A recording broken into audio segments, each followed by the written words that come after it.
In this world, the moon is undergoing a mutation that will cause the temperature to rise above 100 degrees. The surface becomes so hot that power plants explode due to the heat. You can't walk outside for more than 20 seconds without fainting, and the asphalt is so hot that if you touch it, you melt. With the whole world unable to leave their homes, supplies have become the most valuable commodity. Our protagonist survived for 5 years with his girlfriend.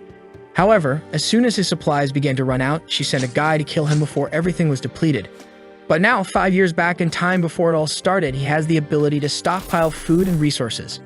And in this life, he will accumulate 3 billion resources and vows to be the cruelest person to seek revenge on everyone. But at this moment, our protagonist is on the bus where people are discussing how Mount Fuji has experienced an earthquake that killed dozens of people, and now their city is also being evacuated. The girl in the tight pink dress says they had to leave so quickly that she couldn't even buy supplies. The guy beside her says all the supplies from the surrounding cities disappeared mysteriously, and the other guy with shaved hair says the same thing happened at Donman Lake in Chiangsaen City and also at the Dahunan warehouse. The girl is scared, saying all this must be worth billions. It's at this point that our protagonist from behind everyone says it's actually worth trillions. And the disappearance of so many supplies plus all these natural disasters shows that something is going on. It's good to be alert. The girl asks him if it's the end of the world, while the guy in the green shirt says he's excited. He can't wait for people to be treated equally. But our protagonist thinks that inequality will only increase. Even at the end of the world, there wasn't a day when life was equal. After all, he personally experienced it. In his past life, he was just an ordinary delivery guy, until suddenly the apocalypse began and heat waves hit the whole earth. The tectonic plates moved and creatures hidden in the core emerged to the surface. The whole world changed overnight, and in this new world, there was a new order. In a society of extreme scarcity, even simple supplies like instant noodles were worth millions, and a sausage was enough to buy any favor. In that world, everyone gave up on normality, and now, after everything that happened in his life, he was reborn a month before it all started. The girl in the pink dress clings to him and says she's kind of scared. Can he calm her down? But he leaves, saying there are more important things to do, leaving her puzzled. Outside the bus, he wonders, in an apocalypse, what's more important? Obviously, supplies and resources. In his past life, he spent all his time searching for them. But this time, he will prepare in advance. He works at this Walmart, and at the moment, the boss is saying he will have his salary reduced. He says it's okay and apologizes, remembering that in the first apocalypse, when everything started, the boss of this place took all the supplies and fled. So now, as compensation, he will take them for himself. He then opens the warehouse, and the system begins to detect all the nearby supplies and sends them to his spatial space. A huge area with a dimension of over 10,000 meters. With this ability, he has been stealing even water from lakes and taking all the supplies from cities that are going to be destroyed. After all, if instant noodles are worth so much, imagine real food. The best part is that time there is frozen, so it means the food stays perfect no matter how long it stays there. Finally, he will have something to eat. The system shows how many resources were acquired in this activation, and he feels that after taking so much, he's finally prepared. At this moment, 3 guys from work enter the completely empty warehouse and ask what happened. Our protagonist reveals that he took everything, and the boss says he has no idea how he did it, but orders the other 2 to get him. But the moment they approach, he takes a step back and mysteriously disappears into thin air. They stand there puzzled, wondering where he disappeared to, while he reappears outside. This is his second ability, Spatial Jump. Using his spatial power, he can teleport up to 3 meters away. With this, he can gather supplies much more easily and escape without a fuss. He tosses his uniform in the air, declaring the collection complete. Then he receives a message on his phone from the authorities warning that the Earth is undergoing strange movements and everyone should be cautious because a disaster could happen. But there's no need to panic. Our protagonist finds this curious since nothing has really started yet and they're already saying this. Does it mean they somehow know the future? At that moment, he receives a call from his girlfriend, Jang Seokyeon. He sighs and answers, and she scolds him, asking how he had the nerve to put their house up for sale. Does he think she'll really stay with him if he sells the house? He needs to be more responsible as a man because even though she doesn't want the house, she's still a woman. And if he wants to prove to her that he's a real man, he should hand over the house to make her feel secure. Su-chen, our protagonist, asks if she has anything else to say. She says, what kind of attitude is this? If he hands over the house, she'll give him another chance. Just transfer the documents to her. But if he doesn't do that, don't even think about marrying her. But Su-chen hangs up without saying anything. He remembers that in the last 5 years of the apocalypse, he went out every day to hunt for supplies to feed her, and even took her to one of the safe zones. If it weren't for him, she would have starved in the first few days. But still, and he remembers a day when he returned home and was attacked from behind. All because he wasn't bringing in as many supplies, and they wanted to know if he was hiding something. After Su Chen was killed, they had fun next to his body. And Jiang Xiaoqun warned the guy on top of her that Su Chen died because he was a useless incompetent. And it's good for this guy to prove he's not so incompetent. Su Chen was devastated to have trusted such a person for so long. But in this life, Xiaoqun and that guy named Wang will pay the price. And they won't die easily. The pain he felt, they will feel 100 times more. He calms down and remembers that the things he needs now are not found in the market and can only be bought with money. But first, he needs to get that money. So he calls a guy named Liu and says he's selling his house at half price, but he wants the money now. In front of the real estate agency, Wang and Xiaoqun are waiting for him. When he appears, Xiaoqun scolds him for keeping her waiting for so long. But he ignores her and walks past. Wang asks who let him sell a house and that if he does anything like this again, he won't see the sun tomorrow. But at that moment, Su Chen, who has learned to fight after surviving, grabs him by the neck and throws him to the ground, saying he can do whatever he wants with his things. While Xiaoqun is scared by this and tries to stop him. But she receives a slap and falls to the ground in disbelief. On the ground, Wang is begging him to let go, saying he's almost suffocating, but Su Chen tells him not to worry since he won't die so easily. He then releases Wang, who is shocked on the ground, while Su Chen enters the real estate agency. At that moment, Xiaoqun threatens him, saying to seize this opportunity she's giving him. If he kneels down and apologizes, she'll consider his case. But if he doesn't do that, forget about marrying her. Su Chen looks back and stares at the two who run away in fear. Inside the real estate agency, the attendant offers him some water, saying they will buy his house now. What does he think? The realtor's plan is simple. Su Chen's house is worth $1 million, but now he's selling it for $700,000. All he needs to do is buy and sell to someone else, and he'll make a good profit. Su Chen agrees to sell, but he has to receive the full payment now. The guy agrees, saying they'll transfer everything, and by tomorrow morning, it'll all be sorted out. Su Chen obviously agrees because houses will lose all value as temperatures rise. Despite several disasters occurring, the city is still peaceful for now. Volcanoes, earthquakes, and tsunamis are all still far away. Walking down the street, he sees a poster advertising quick loans. He decides to go there with his house certificate. Upon arrival, he's shocked to see it's the older brother of the guy who just beat him up, knowing this guy will die in the jaws of a monster in the first few days. The guy says he can lend him $500,000. He just needs to leave the house certificate. Su Chen hands over the certificate, saying he wants another $100,000 and promises to win it all back at the casino in a week. The seller likes hearing this and thinks this kid must be one of those gamblers who would sell even their relatives if necessary. This way, he won't be able to pay, will keep the house, and he'll still have a lot of debt. With that, the guy agrees, and another $600,000 is transferred. Xiaoqun is angry along with Wang, saying he'll pay the price for this. As they were going to visit Wang's brother and Su Chen just came from there, they spot him. Wang wants to know what he's doing here, already grabbing his neck in fear, but they decide to follow him. Su Chen remembers that several buildings will collapse because of the tsunamis. But this hotel in the Green City has withstood all disasters until the end.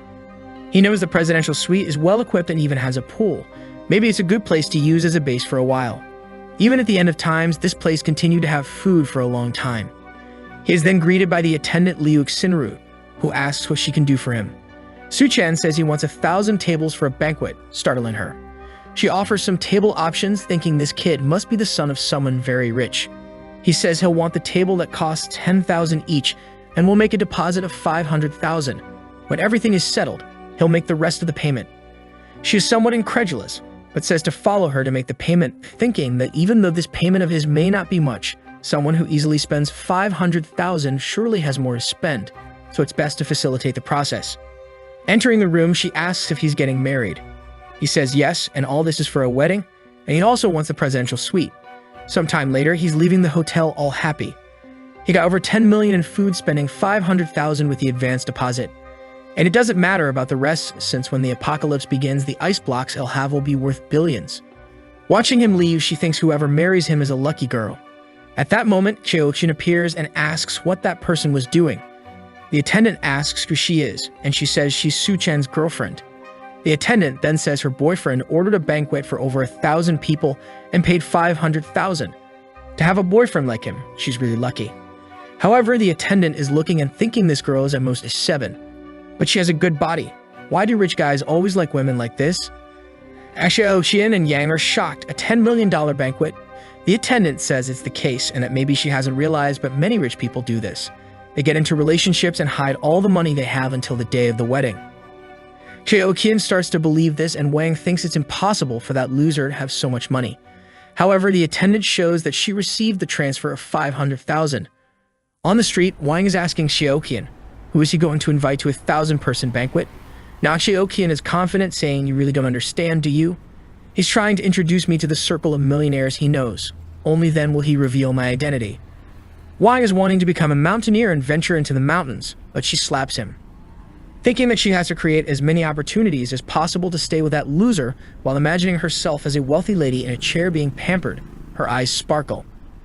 She never imagined this scenario. She'll definitely have to marry Su Chen the loser, and that's too good.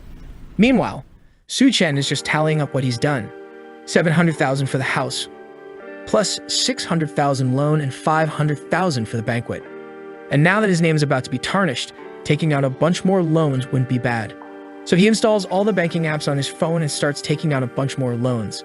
After creating over 80 accounts, he managed to get another 970,000. Now he needs to buy a fireplace, ice-making machine, ice blocks, smokeless charcoal, and a few other things that aren't available in the markets. With the amount of money he has, buying online with fast delivery is easy. These items are essential for surviving the extreme cold and heat that will occur. He then orders 2,000 tons of smokeless charcoal and also calls an ice factory to make a reservation. As he's walking down the street, a girl calls out to him. She's a friend of Xiaoqian's and says Xiaoqian misses him. However, Su Chen knows this girl isn't up to any good and has always spoken ill of him to everyone. So he tells her, "Miss me. She must miss my house, right?" Lena looks at Xiaoqian and says Su Chen must be testing her, and she has to realize how sad he was with her behavior. Xiaoqian then rushes to Shen to apologize, feeling embarrassed, asking if he can accompany her for a walk. She's not feeling well and she was sad to have fought with him yesterday. But Su Chen ignores her and tells her to go for a walk alone. Xiaoqian is losing her temper, saying he's being too arrogant, and Lena says he's getting a taxi. It's good they follow him and see what he's up to. Meanwhile, Su Chen is arriving at the ice factory. The guy receives him, impressed that he's so young. Su Chen asks if the 2,000 tons of edible ice are ready, and the attendant says his factory isn't cheap, but guarantees extremely fast delivery. He just needs to pay a small portion, and they'll deliver everything. Su Chen then transfers 100,000 to him, and the seller informs that everything will be delivered in 3 days. Seeing the money, the attendant asks why he needs so much ice. Is he organizing an event? If he wants, they can cooperate in the future, and the price is negotiable. Su Chen says it's all for a charity event and leaves. At that moment, another taxi stops and the seller gets excited. But it's Xiaoqian wanting to know what that guy who just left was doing here. She's asking because he's her boyfriend. The seller is confused. Is this girl playing detective? What's going on here? He says he ordered 800,000 in ice. Both of them are shocked. 800,000 in ice. It's confirmed. He's a millionaire indeed to do something like that. Lena asks, did he tell you what he's going to do with so much ice? The seller thinks and remembers. He said he's going to donate it to charity. Both of them get scared without understanding the reason. The scene shifts to one of the city's fanciest restaurants. In his past life, he never enjoyed anything before everything was destroyed, and even having a coffee was a luxury. Looking at the menu, he sees it's all quite expensive. And on the last page, there's something for 17,000 with a question mark. He asks what it is, and the attendant says it's a special item made by their chef. Su Chen says it sounds good and places the order. He remembers that in his past life, several creatures mutated. Some people thought it was some kind of biological change. But for him, it was just the creatures adapting to the new environment. At that moment, a girl with pink hair comes to deliver his order. She's marvelous and introduces herself as the chef of this restaurant. Su Chen recognizes her as Chef Duanya. During the apocalypse, she became known as the Hell's Chef.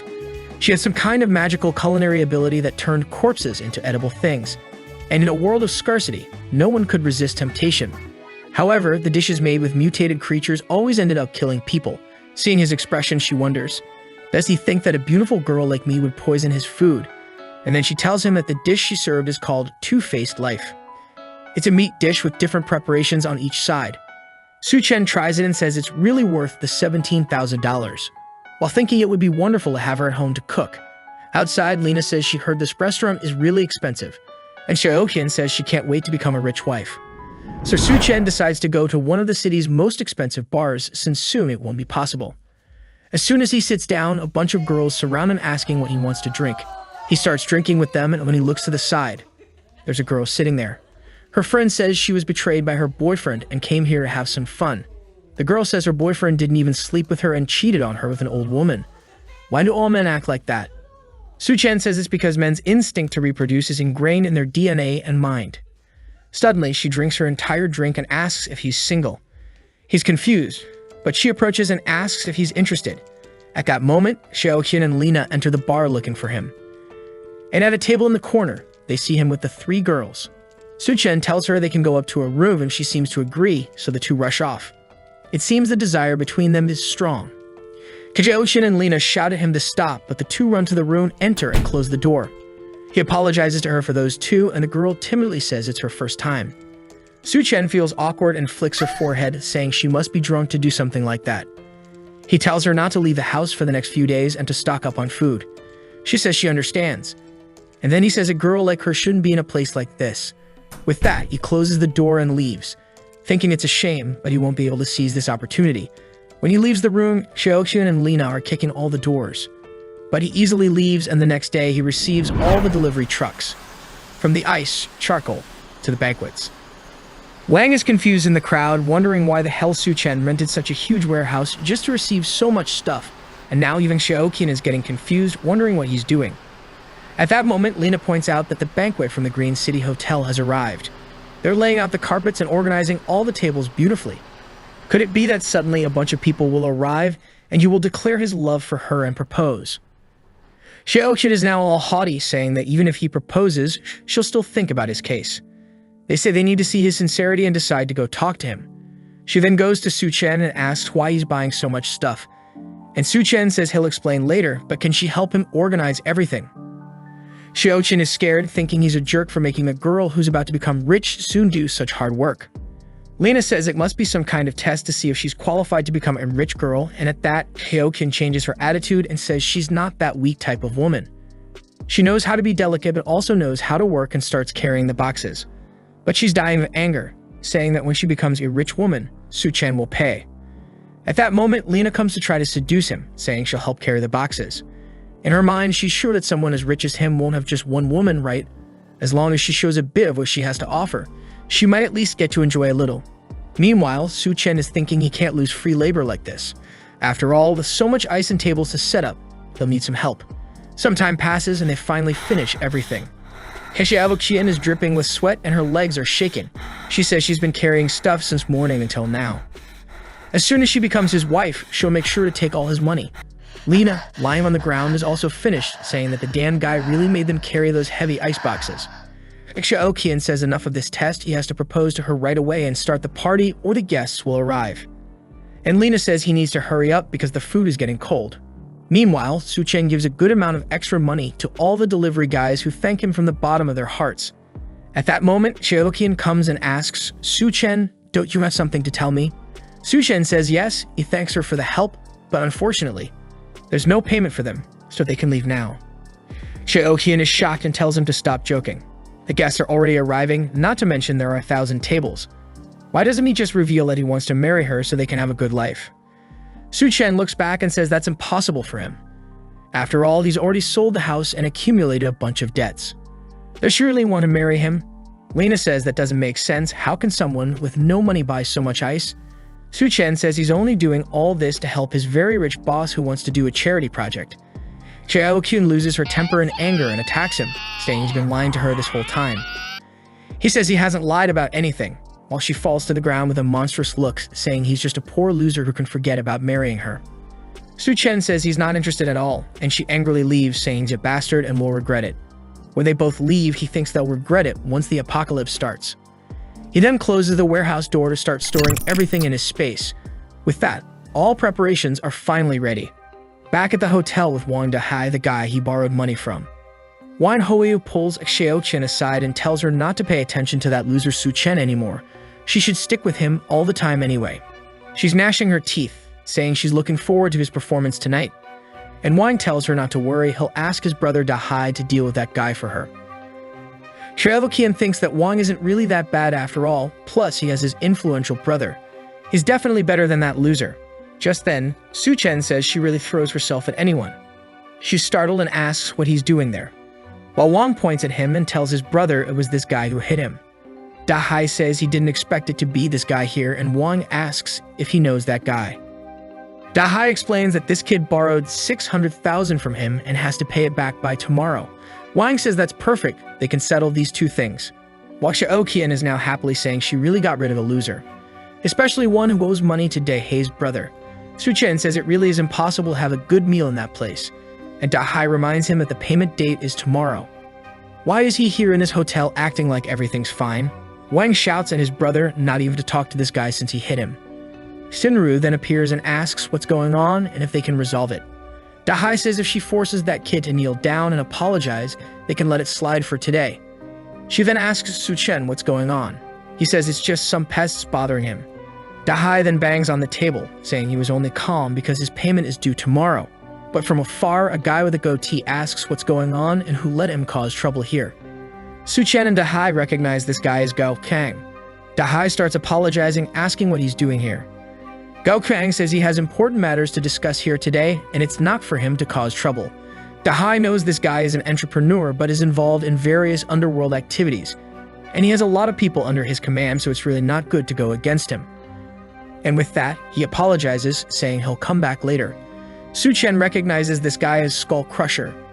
And in the apocalypse, this guy became one of the most powerful forces, and he even had the boss of Hell working for him. Su-chen remembers that this hotel was one of the first places where some people with powers appeared, and maybe he got so strong because of something that will happen here. Gao Qiang stares at him while Su-chen thinks whatever opportunity arises in this hotel, he'll seize it. Sometime later, Gao Qiang is taking Duan Ya to meet someone named Mr. Sun, and she asks what this guy wants to discuss with her. Mr. Sun says he was looking forward to meeting the wonderful Miss Duan and then serves her a drink. Duan Ya realizes there's something wrong with that glass, clearly containing some kind of drug. While Su-chen remembers in his past life he hid in the basement with Xiaoqiang and barely survived. He never expected that in this life he would kick her and she would still follow him here. But this is the perfect opportunity for revenge. Looking at the pool where the two brothers are going to refresh themselves, saying that tonight is strangely hot, but it's worth it since the girls will come in bikinis. They then appear and look at the moon, saying it's strangely bright. It's shining as much as the daytime sun. At that moment, Wang declares his love for her, while Su-chen in the room says their love is really about to explode. With the glass to the moon, he welcomes the apocalypse. The moon then begins to tremble and emit a red aura. Everyone outside feels something strange and their skin begins to burn. They all start running back to the hotel, saying something's wrong. Why is the moonlight burning so much? Inside the hotel, people are confused. It's night, but it's very bright. At that moment, the three of them are running, and everyone is scared. Their skin is already red. They are desperate, looking for somewhere to cool down. They then see an aquarium, run to it, knock it over, and jump in to relieve the pain. The hotel staff ask what's going on and where is DEHYDRATED's brother. At that moment, Wang remembers his brother, who appears at the door with his skin all burnt. In the room, Mr. Sun is asking Duan why she's not drinking, and Gao Qiang says they prepared a banquet, so why don't they go there now? But Mr. Sun tells him that in this city, nobody can refuse to drink the wine he pours into the glass. Duan gets angry, thinking Gao Qiang set her up. He's so eager to raise his social status that he handed her over to this Mr. Sun. She knows this Sun Debiao very well. He's a guy who's invincible in the city of Shanggu and has harmed many women.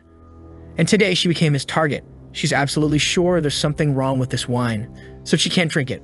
But what will she do? Right at that moment, the moon starts burning the three of them, and they close the curtain wondering what's happening. Mr. Sun says they'd better go down to understand better, and Duan feels relieved to get out of the situation. In the lobby, Shinru is trying to calm everyone down, saying the rescue teams must be coming.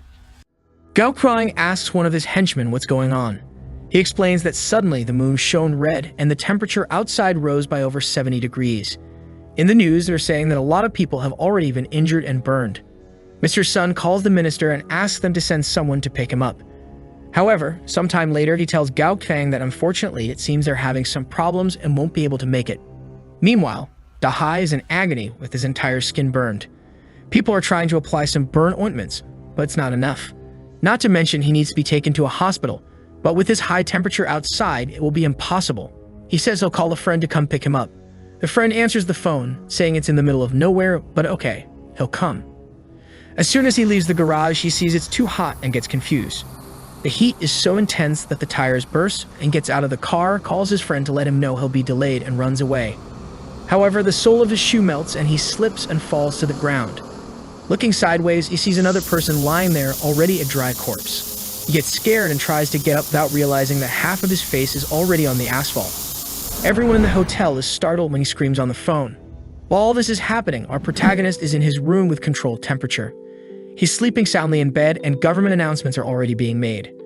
Due to the intense heat emitted by the moon, temperatures have risen by over 75 degrees, with the ground reaching over 100. The event has already resulted in hundreds of casualties.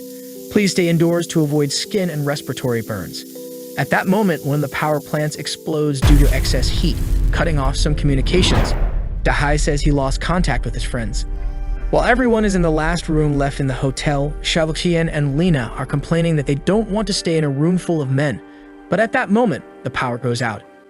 And with that, the air conditioning also stops working and everyone starts taking off their shirts, dying of heat. Xiaoqian remembers that Su Chen's room has a pool. Meanwhile, our protagonist is swimming peacefully. He already knew the power would go out because of the explosion in the power plants. And that's also why he chose a room specifically with a pool, in addition to vertical air conditioners and giant batteries to ensure the temperature. But he's also missing some ice here. He changes, sits on the sofa, thinking it's very nice now. He's hungry, so he sets up a banquet on the table.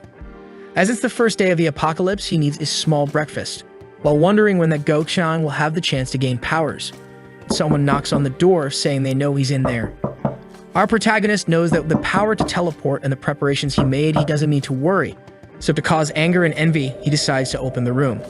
As soon as the door begins to open, a cold breeze comes out and everyone feels an indescribable relief, wondering, why does it seem so nice in there and why does he have air conditioning? Su Chen asks if they need anything. Wang points out to everyone that he has ice, a pool, food, and electricity. Lina and Xiaoqian start shouting at him, asking how he dares to let them burn outside all day while he's living in luxury. He better leave that room now. DEHYDRATED tells him the time to pay back everything he owed has come, so he better hand over that room. But the moment he steps into the room, he takes a shot in the stomach. DEHYDRATED is shocked when he sees the wound, and Su Chen warns that if he takes another step, he'll die. Everyone is trembling now. Does he really have a gun? DEHYDRATED is outraged, asking where he got that. But another shot is heard in the room, and everyone is scared when DEHYDRATED falls to the ground, now with a wound in his leg. Su Chen points outside, saying whoever wants to die can stay there, and he'll give them 3 seconds. Whoever is in his line of sight will go to the next life.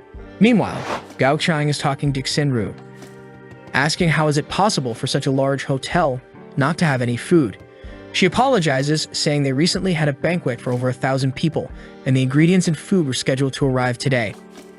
At this moment, Mr. Sun, pouring water over his body, commands her to bring all the water and food she has right away. Families start to become outraged by the water waste he's causing, and a war breaks out in the lobby. Just then, DEHYDRATED arrives with his injuries, and everyone warns that Su Chen shot someone. Seeing the wound, Gao Chang wonders, is there someone with a gun in this place? Seems like there's a tough guy living upstairs. Xiaoqian then informs everyone that Su Chen's room has electricity, air conditioning, and even a pool. People surround her, asking if she's not lying, if she's sure. She affirms they can believe her. He even has an ice cube and plenty of food. So everyone decides to go to his room. Meanwhile, Gao Chang sends one of his henchmen to take a look as well. Once again, he opens the door, asking what they want, and everyone feels the refreshing cool air touching their skin. It seems like paradise in there. The crowd outside pleads for him to be kind and take care of the elderly, stating that since it's a hotel emergency, he should share everything he has with everyone. The chubby little boy spots some fried chicken and jumps to grab it. However, he's stopped with a kick to the belly and is sent flying. Su Chen warns the parents to take care of the kids or he'll have to do it for them. People are outraged, asking how he dares to hit a child. He's truly a murderer and doesn't deserve to stay in that room. Everyone starts to enter. However, at that moment, he shoots the guy in the back who falls to the ground. Su Chen warns that he may be alone, but everyone there only has one life. He knows the situation seems dangerous, but at any moment, he can jump through the portal and disappear. Downstairs, Wang is furious. After his brother suffered 2 gunshot wounds, the crowd threw his body out because he was already dying and decomposing. Wang is saying they have to kill that damn Su Chen. Meanwhile, in Su Chen's room, Xiaoqian and Lina are sweating and dripping with heat as they're asking to come in, saying they're sure he wouldn't have the courage to shoot them, and that they love him very much and are sure he loves them. If he lets them stay there for a little while, they promise to join him in a 2-against-1 adventure all night long. Su Chen says that since they want to work together so eagerly, he'll let them in. They're all happy and disbelieving, but suddenly, Wang passes between them, hitting them, saying he'll kill him. When he's about to touch Su Chen, he takes a blow to the face, collides with the two, and everyone falls to the ground. Seeing Wang beaten in their arms, they're afraid to enter the room, and Su Chen says, "Just go away from here." They leave, and he says he's just playing for now, but if anyone tries anything, the artillery robot he has installed would sort everything out in seconds. Tanks are seen outside the hotel, and everyone believes it's the rescue team. They leave armed and wearing protective clothing. Upon entering the hotel, they ask if someone named Liu Xingo is there. The guy introduces himself, and they then tell him to put on the insulation suit and come with them. Everyone asks to be rescued together. However, the soldier assures them to stay calm. The rescue operation will take place tonight at midnight in Silicon Valley Square. The residents celebrate, saying the government really hasn't abandoned them. Meanwhile, Mr. Sun says he'll pay $1 billion if they take him now. However, he's restrained by one of the soldiers who tells him not to interfere with the operation. Mr. Sun tells Gao Kang to do something, but clearly, with so much aimed at him, there's no way. At that moment, Xiaoqian grabs one of the soldiers and says there's a killer living upstairs, and Lina says he's already killed a bunch of people and will soon finish everyone here. They need to save the people in the hotel. A soldier named Xiao Feng then says he'll take a look, and his friend tells him to be careful and not act impulsively. He takes his gun and starts climbing the stairs toward the room. While Xiaoqian is thinking this is the perfect situation. As soon as this guy kills Su Chen, she'll steal that room for herself. Xiao Feng cautiously walks down the hallway, observing every corner until he notices a camera looking at him. Suddenly, Su Chen opens the door and throws a flashbang. Before he could understand what's happening, it explodes in his face, blinding him.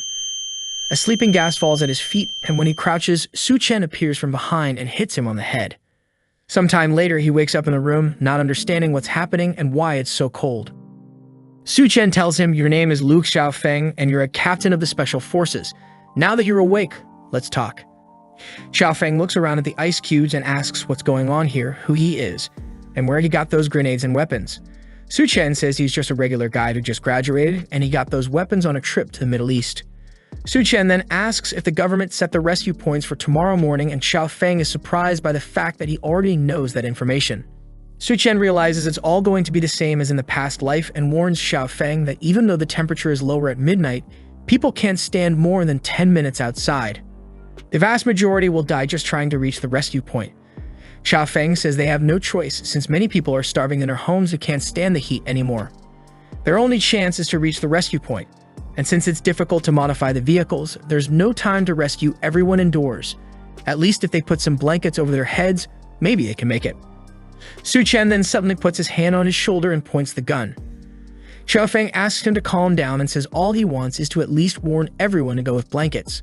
Su Chen then cuts the rope and says he's free since he respects the fact that he's saving lives. But it's good he doesn't try to come in here again. Xiaofeng asks if he's not afraid he'll come back with other people, but Su Chen shows him there's no need to be afraid. And Xiaofeng recognizes it right away.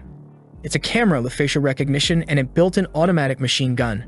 He wants to know where Su Chen got it, but Su Chen says he already said the Middle East. Now he better leave the room because he doesn't have time to deal with this anymore. Xiaofeng accepts and leaves back to the tank. Mr. Sun gets angry, thinking that not even the damn soldier could deal with the guy. He hits Gao Qian, saying he really can't do anything. Gao Qian's henchmen ask if they really won't do anything and will tolerate this guy. Gao Qian explains that after everyone is rescued, they'll still need the connections. It's dangerous to act now. At that moment, Su Chen appears and says, "In times of chaos, you're still dreaming of restoring order." The henchman gets angry, but Gao Qian tells him to calm down and asks why Su Chen came down. Su Chen then shows a bucket of ice, saying he came here to negotiate. The henchman tells Gao Qian it's good to kill that kid now and take everything he has in the room. But Su Chen points the gun, and the guy gives up the idea. Gao Qian then says they should talk business, and he hands over the edible ice to both of them. When they eat it, they're impressed with how delicious it is. Gao Qian now also wants to kill Su Chen to take everything he has. But first, they'll meet his demands. At that moment, Mr. Sun kicks him in the stomach, saying he's a damn liar for hiding those ice cubes and starts stepping on him, saying if he hides anything else, he'll die. Gao-kun is losing it, and Mr. Sun sees Do-won sitting, saying she's a very modest girl. Everyone is about to die of heat, and she hasn't even had the courage to take off her clothes. But he grabs her arm, saying he's tired of seeing her attitude, and he's in the mood to do certain things, so she better follow him. Do-won slaps him in the face, calling him a bastard.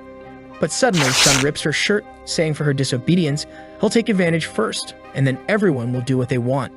She falls to the ground scared, and he says she's sweating a lot and he's just doing her a favor. Until Gao-qian appears behind him, saying enough of this. Sun turns to say something, but Gao-qian punches him in the neck with a closed hand, breaking it instantly. He falls to the ground dead, and Gao-qian says Su-chen is right. Indeed, this place is already chaos and people like him have to die with it, and then warns that this place is now under his control. Whoever doesn't want to obey will go to the rescue point or die here. Upstairs, Su-chen observes, saying that apparently his words were effective. Gao-qian was already the boss of this place in the past lives, so he just sped things up. And with that, the two of them have already been thrown out. Gao-qian then starts drinking the ice Su-chen gave him, while Xiaoqian and Lina beg for a little peace, saying they'll do whatever he wants. He throws it to them, saying it's okay. He'll give them some, but they better obey any demand. His henchman asks if they're not going to the rescue point, and Gao-qian says it's too far. It's not certain they'll survive. The henchman asks why he wants these women if they're running out of resources. Gao-qian says it's all part of a plan to deal with Su-chen. At midnight, Lina and Xiaoqian try to leave, covering themselves with blankets, but the henchman comes and takes everything off them. Xiaoqian asks what he thinks he's doing, but the henchman warns that now that they've taken the ice, they'll have to stay with him for a while. Those who decided not to obey Gao-qian because he didn't provide supplies are trying to reach the rescue point. But even though it's midnight, the ground is much hotter than they imagined. They're trying to protect their feet with a piece of wood, but it makes it difficult to walk, and one of them stumbles. Upon contact with the ground, their hand and face melt, leaving the survivor behind to die. Meanwhile, DeHay's body, which was burning on the ground until now, wakes up with red eyes. From the balcony, Su-chen observes everything, remembering that in the past life, he almost died on this walk. Xiaoqian and Lina say they can do whatever he wants, but why don't they at least go to the room? The henchman says they're being too shy, there's no need to try to hide. But suddenly the glass shatters and the two chubby guys who were burned come running after everyone. Wang thinks they're zombies and asks if they'll turn too if they're bitten. Gao-qian says they need to figure it out, then grabs him by the neck and throws him to the two creatures. Wang's back is burned just by making contact with the creatures, and Su-chen appears with a blade, telling everyone to get out of the way. The henchman can't believe he wants to deal with these monsters, and Gao-qian is eager, thinking that as soon as Su-chen kills the two, he'll kill him and take everything from him. Su-chen knows that bodies exposed to heat turn into zombies, but they don't share any virus. You could say they're more like drought demons. The difference is that these demons retain some memories from their past life. Su-chen stands still, and Mr. Sun passes by him and goes towards Gao-qian. That's because he was killed by him. But Wang DeHe was killed by Su-chen and attacks him. However, seeing this situation, he's sure that the chance for Gao-qian to awaken some powers by killing Mr. Sun. So he goes in his direction and cuts off his chance. A purple crystal comes out of his body. And that's a kind of core that can evolve a human body. He grabs the crystal, jumps back, and pushes DeHy towards everyone. With that, he goes up the stairs and tells them to have fun. Gao-qian grabs the guy on the ground again and throws him towards the creature. Back in his room, Su-chen says these crystals are extremely rare. He puts it in a glass and drinks it since that's the absorption method. The body extracts the energy from the crystal and strengthens itself. His eyes turn red and he starts screaming while all his clothes burn. He falls on the ground on top of an ice block, while in the lobby, the drought demon has finished all their water. Now without anything to drink or eat, Lina wants to escape. But the henchman stops her, saying she's not going to run away. At that moment, Lina says they should use Xiaoqian. She was Su-chen's wife, and if they throw her at the door, it's certain he'll open it, and then they can try to steal something from him. The henchman says it's a great idea, and Xiaoqian says she'll help, but she wants to eat meat first. The henchman says there's no meat since the refrigerators have been off for days. Gao-qian looks at her and asks if she wants meat, then he has a solution. They restrain Lina, and he warns her that if she wants to, she'll have to do it. Xiaoqian is shocked, asking if he means they're going to eat her meat. While Lina is trembling, Xiaoqian is going towards her. Lina pleads, saying, "What are you doing? You're not going to do that, are you?" But Xiaoqian goes to her face and says she just betrayed her by talking about her being Su-chen's wife. Since she did that, she deserves it, and then strikes 3 times. Gao-qian and the henchmen are even scared to see how she did that without hesitation. Xiaoqian is going crazy, saying that when she's full, she'll go up and drink Su Chen's blood. The henchman looks at Gao Qian and asks if they're really going to do that. Gao Qian says to call the boss Duan quickly, or else they'll dry up. Meanwhile, in the room, Su Chen is jumping around with his new body. Not only is he more resistant to heat, but he's also more agile and strong. At that moment, he sees Duan at the door. Standing at the entrance, she's thinking it's getting crazy down there. She doesn't have a chance of surviving if she stays there, so she has to try her luck and use what's left of her value to get something here. Right at that moment, Su Chen opens the door naked, and she gets scared. She screams and he apologizes, saying it was unintentional. He was excited about some news. In the room, he then tells her that even though he has resources, it's limited and decides they just met and he can't accept her just because she's beautiful, right? He remembers that in the past life, she was a very smart woman. Furthermore, she formed a cooperative relationship with Gao Qian. However, even though he had thought about having her around, the atmosphere feels strange now. Duan then tells him that she's not just a cook, she's also a doctor who has been working as a surgeon for 3 years. She's thinking that his room is extremely well equipped. Not only does it have electricity, but it also has ice and food. She needs to demonstrate her worth to stay here. On the sofa, Su Chen acknowledges that being a doctor is indeed a good proposition. However, as she knows, resources are extremely scarce, and it's uncertain if they'll survive until tomorrow. Feeling uncertain upon hearing this, she says that as long as he doesn't kick her out of the room, she'll do whatever he wants. Upon hearing his proposal, Su Chen immediately states that this is her new home. She feels embarrassed, thinking she said that a bit hastily and unintentionally. Su Chen warns her that her only choice is to behave. If he catches her planning something behind his back, their relationship will end. Duan assures him that she understands and will never doubt any of his methods or determination. Su Chen then suggests that she can demonstrate her determination by undressing. She feels embarrassed and asks if he wouldn't rather have a like on the video first, since the chapters are over. I will bring you more. If you enjoyed, activate the cheeky little bell and I'm out.